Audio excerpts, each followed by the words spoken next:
Պարոն Ջանջղազյան, մեր քննարկումը թերևս այն մասն է, որ մենք ճկունություն ենք ակնկալում, եթե դա պետք է օրենսդրական նախաձեռնությամբ փոփոխություններ անենք, մենք փորձենք այդ ուղղությամբ գնալ, որովհետև ես նայում եմ ձեր կայքում, օրինակ 24 թվականին 35 եզրակացություն ա կախված եղել, որը ես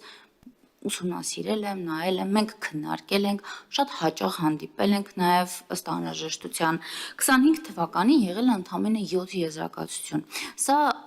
մեզ համար ստացվում է, որ կապը պատգամավորների եւ հաշվեկնիչ պալատի հետ կտրվում է եւ 26 թվականի 6 ամիսների ընթացքում ընդամենը 1 եզրակացություն ա կախված կայքում։ Սա կարծում եմ ամենաերևացող պատկերն է, որ ինչ որ մի բան, ինչ որ միտեղ ճիշտ չի ընթանում։ Հիմա տեսեք, դուք ասում եք Նայիրի համայնքում։ Մեզ պետք չի, որ դուք լինեք իրավապահ համակարգ։ Մեզ դա կամ պարտադիր հաղորդում ներկայացնենք կամ չգիտեմ ինչ։ Մեզ պետք է, որ մենք մեր աշխատանքում, այսինքն հանրային միջոցների արդյունավետ գնահատական որպես այդպեսին օբյեկտիվ եւ ճիշտ կարողանանք տալ բյուջեի քննարկումների ժամանակ, ընթացքում նաեւ մենք ամենաշատը հաճախում ենք բոլոր համայնքներում, ունենում ենք համայնքներից ազդակներ, բայց Նայիրին ամենալավ, ամենաճիշտ օրինակն է, որպեսզի մենք ասենք, որ տեղում խնդիրը ոչ թե հանցագործություններ են տեղ, ընդհանրապես սխալ կազմակերպված աշխատանքներ, իսկ մենք վստահ ենք, որ մնացած համայնքներում չունենք այդ խնդիրը։ Մեզ պետք էր, որպեսզի ձեր ներկայությամբ եւ զգոնությունը նաեւ, այսինքն դուք ուսումնասիրեք, մենք գնանք տեսնենք, դա բերի զգոնության են աստիճանին, որ այդ համայնքի կառավարումը դրվի ճիշտ ճանապարհի վրա եւ արդյունավետությունը թե ֆինանսների ծախսման, թե հետևանքի լինի ավելի ճիշտ կազմակերպված։ Ամբողջ նպատակը մեր այստեղ ոչ թե հանցակազմ փնտրելն է, այլ ճիշտ միջոցները արդյունավետ եւ ճիշտ ծախսելու ուղղությամբ իրենց զգոնություն տալն է, որը նաև մեր ուշադրության կենտրոնում կլինի։ Եվ իմ նեղվածությունը նաև այս առումով այն է, որ մենք ուզում էինք ակտիվ եւ ճկուն լինել եւ մյուս համայնքները եւս ունենային այդ նախազդակը կամ չգիտեմ ուշադրությունը իրենց աշխատանքների կազմակերպման, որը ավելի արդյունավետ եւ բարձր նշաձող կսահմաներ մյուս համայնքների համար, ընդհանրապես այսքանը։ Շնորհակալ եմ։ Դուք իրավացի եք, ինչ որ մի բան հավանաբար ճիշտ չի այս պատմության մեջ։ Ես չգիտեմ, էլի ուրիշ ոչ ճիշտ բաներ կլինեն թե ոչ, բայց մեկը հաստատ ճիշտ չի, որտեղ ես սպառիչ տեղեկատվություն չտվեցի քիչ առաջ, հենց նույն ձեր ասած այդ հրապարակված եզրակացությունների թվի հետ կապված։ Ուզում եմ հիմա դա ուղղել իմ բաց թողումը, պարզաբանել, թե ինչով է դա պայմանավորված եւ ցույց տալ, թե ինչու է աշճանաբար տեղի ունենում հենց այն, ինչ որ դուք քիչ առաջ ասացիք, որ ուզում եք, որ տեղի ունենա։ Այդ զգոնության հետ կապված, այդ ոչ միայն անմիջականորեն հենց կոնկրետ հաշվեկնության ենթարկված մարմնի վերաբերելի արձանագրման հետ կապված գործողությունների իրականացում, այլ նաև այլ մարմինների, որոնք պոտենցիալ այդպիսի արձանագրում կարող են ունենալ։ Սկսեմ եզրակացությունների թվից 24 թվականին գործել է նախորդ կարգավորումը։ Նախորդ կարգավորման համաձայն հաշվեկնության ենթարկված մարմինների թիվը սահմանափակ էր 8 կամ 10 պետական մարմին։ Էլի ստանդարտին համապատասխան փորձ արվել ընտրել հենց հատկապես այն մարմինները, որոնք իրենց բյուջետային հատկացումների ծավալով մոտավորապես 80%-ը կազմել են, ինչը հնարավորություն է տվել տարածել այդ արձանագրումների արդյունքները մնացած մասի վրա բյուջեի եւ հետեւաբար այդ 8-10 մարմինների համար հրապարակվել են հաշվետվությունների կամ ներողություն ընթացիկ եզրակացություններ յուրաքանչյուր եռամսյակ յուրաքանչյուրի համար առանձին պատկերացրեք 2024 թվականն է 2024 թվականին մենք հրապարակել ենք 2023 թվականի բյուջեի եզրակացությունը կազմելու համար 2023 թվականի 9 ամսվա եւ տարեկան ընթացիկ եզրակացությունները, որոնք 2023-ին 10 մարմնի համար են եղել,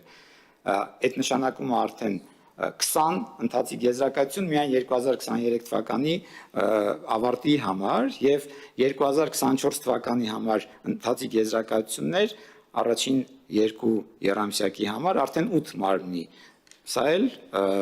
16, երկու դեպքում էլ երկուական կարող ենք անել, որովհետև երկուսը գաղտնի ա եղել, հրապարակման ենթակա չի եղել, հետևաբար դրանք չեն հրապարակվել։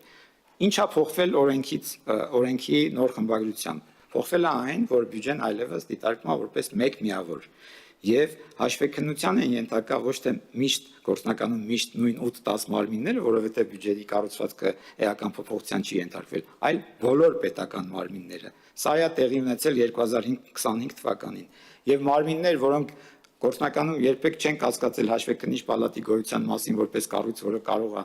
ինչ-որ ընթացակարգ իրականացնել, բարձելու համար, թե արդյոք բյուջեի կատարման գործընթացը համապատասխանում է դրա համար սահմանված պահանջներին, 2025 թվականին տեսել են, որ կա այդպիսի կառույց եւ կան արձանագրումներ, որոնք վերաբերում են ոչ այն 8-10 հիմնական մարմիններին, որոնք նախկինում մշտապես հաշվեկնության ենթակա մարմինների էին։ Սա ձեր ասած այն աստիճանական փոփոխությունն է, որը բերել է մեր կարծիքով ակնհայտորեն զգոնության բարձրացման, որովհետև դրան է ուղղված նաև պետք է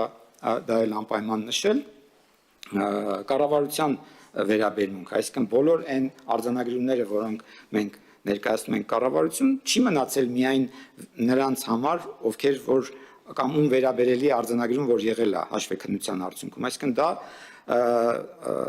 ստացվել է բոլոր մարմինների կողմից եւ նրանց առաջարկվել է նաև տեսնել իրենք ունեն արդյոք այդպիսի բացթողումներ թե ոչ, որոնք այլ հավասար պայմաններում կարող էին դառնալ արձանագրման առարկա։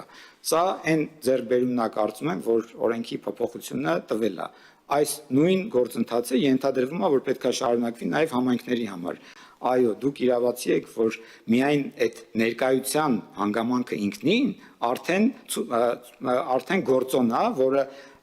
վստահաբար ունենում է իր ազդեցությունը։ Այդ փորձի փոխանակումը նույն համայնքները իրար հետ ամենայն հավանականությամբ նաև քննարկում են եւ այո դուք իրավացի եք մեր արձանագրումներն էլ այնտեղ եթե նկատեցիք ոչ մեկը իր մեջ չէր պարունակում հանցանքի մասին հաղորդում ընդհակառակը մենք խորապես համոզված ենք եւ այնտեղ էլ արտահայտվեցինք որ դրանք կարելի էր այլ հավասար պայմաններում կազմակերպել այնպես որ այս արձանագրումները չլիներ Մեզ թվում է, որ գիտելիքի գործոնը ավելի մեծ կշիռ ունի այդ ամեն ինչի մեջ, քան մտադրությունները կամ դիտավորությունը։ Ինչպես դա անել։ Կդժվարանամ ասել, մենք հիմա արդեն ասացի 2026 թվականին ծրագրում նախատեսել ենք արդեն բոլոր համայնքների համար այդ նույն հողերի վաճառքի վարձակալության հետ կապված հարցի հաշվեկնությունը, ընդ որում կատարողականի հաշվեկնություն, ինչպես արդեն ասացի, արդյունավետության վերաբերյալ ենթադրվում է, որ մենք ձեզ կարծիք կտանք։ Ինչպես անել, որ դա օպերատիվ լինի, քննարկենք Տիկին Վարդանյան։ Ավելի լավ եղանակ առայժմ հայտնի չի, այդ օպերատիվ քննարկմամբ էլ այդ որ ասում եք փոքր մեծ դա էլ է գնահատման հարց դա իսկապես փոքր է թե մեծ եւ ինչ ռեսուրսներ կպահանջի բայց այս բոլորը կարծում եմ որ ժամանակի հարց է ինչու որովհետեւ ինչ որ ժամանակ կգա որ մենք ծածկած կլինենք բոլոր համայնքների բոլոր պետական մարմինների հիմնական գործառույթները եւ այն ինչ որ ընթացքում կառաջանա դրանք նոր փոփոխված իրավիճակով կլինեն պայմանավորված ու հասցեագրել ավելի հեշտ կլինի հիմա այդ խնդիրը ինչու ավելի խորը կամ խիստ կանգնեց Տիկին Մանավազյան, որովհետև մենք ամեն տարի հազիվ մի համայնք ենք հասցնում ֆինանսատնտեսական գործունեության հաշվեկնության ենթարկել, որը շատ քիչ է, էլի։ Շատ վատ է, ես ձեր հետ համաձայն եմ, բայց հիմա մյուս կողմից էլ նայենք պետական բյուջեի կամ այդ հանրային հատվածում տեղի ունեցող ամբողջական պատկերին, այդ համեմատության մեջ պետքա որոշումներ կայացնել, որտեղ որի ռիսկն է ավելի մեծ ազդեցություն պոտենցիալ ազդեցություն պարունակող Այսպես է դատողությունն արվում էլի, այսինքն բացարձակ չի։ Բնական է որ մենք կուզենայինք ամբողջը եւ միանգամից եւ հենց հիմա, բայց հասկանում ենք որ այդպես չի լինում, այնպես որ եթե քննարկումամբ հնարավոր լինի գտնել որևէ լուծում, մենք սիրով պատրաստ ենք վստահել չեմ որ օրենսդրական այդտեղ խնդիր կա էլի, այդ լուծումը ուղղակի իմանանք, որտեվ հիմա նույն այդ թեկուս առերևույթ հանցագործության հարցը, իդեպ վերադառնալով այդ հարցին, մենք փորձել ենք ձևակերպել ինչ-որ մեթոդաբանություն կամ ինչ-որ տրամաբանություն, թե երբ պետքա դա չի հաջողվել ու ուսումնասիրել ենք նաև փորձը, դա իսկապես հայացողական է, էլի, որովհետև չի բանաձևվում, թե որ դեպքում է, որ օրինակ դա կարելի է համարել կասկածելի կամ հանցագործության հատկանիշ պարունակող